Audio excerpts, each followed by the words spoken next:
And shout out to Nate, by the way. He popped in and was hanging out in the members only with us the other day, which was pretty freaking awesome. We just saw that Trump, Vance, basically his entire military and all his generals were emergency recalled back so that they could plan for something. And while it could be Iran, it also could be Cuba, because we know Trump desperately wants to take it. Well, I'm just literally going by what he's saying out of his own fucking mouth, okay? And yes, Donald Trump said recently that the U.S. will be taking over Cuba almost immediately. And then, of course, you have things like this from Donald Trump's closest advisor, confidant, and throat goat. Yes, Larry Loomer says, Cuba is about to be liberated. Nice. I think this is a really bad idea.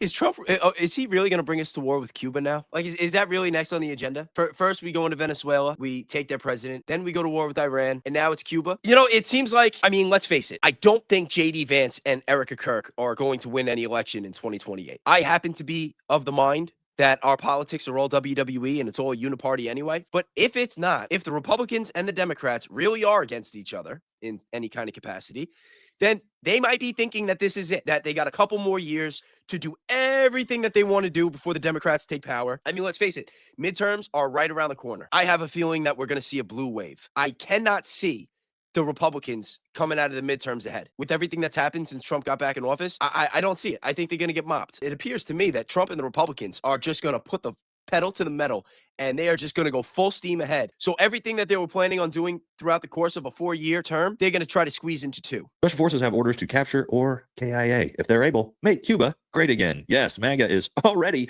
cheering this one on. So yes, all of the standard operating procedures we're used to under Donald Trump now, again, positioning your massive naval fleet and aircraft carriers right off the coast, and then preparing for some type of invasion or attack. Yeah, I'm sure that this one will be different. We're just doing the exact same thing off the coast of Cuba now, but yeah, we're not going to go through with this. And here's the thing. Donald Trump, I think, desperately feels like he needs a win after the absolute disaster that has been the Iran war. And I think he probably thinks that, okay, Cuba's just going to be another Venezuela, another in and out. You know, the truth is, it could be possible that Cuba could be quick.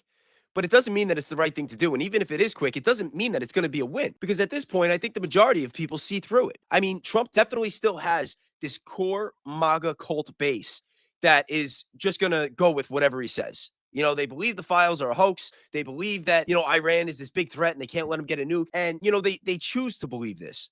But even them, at some point, there's a chance that enough is going to be enough. Like he can only get away with the same thing so many times before it catches up to him. So that makes it scary, but they're going to need some type of reason, of course, to attack Cuba. You can't just do it out of the blue. Typically, you got to fabricate some type of American Discourse News in the chat. Shout out to her. We had a great live the other day. Always a pleasure sharing the stage with her. bullshit reason. And what is it? Oh, well, the mainstream media has let us know exactly what that's going to be. And that is, of course, that Cuba has purchased more than 300 kamikaze UAVs from Russia and Iran. Of course they have. And Donald Trump literally said this out loud yesterday. Breaking. President Trump stuns America, saying the CIA, great, and Marco Rubio are in Cuba right now. Buckle up. Cuba is next. CIA there. We have Marco is there. Marco's parents, as you know, were from Cuba. So we have a lot of expertise in Cuba. And it's not going to be like the biggest thing we've ever done, but I will tell you, to a lot of people, it's going to be one of the most important. They've been looking for this moment for 65 years. Are we so stupid as the American people that we somehow are still falling for this same slop 30 years fucking later?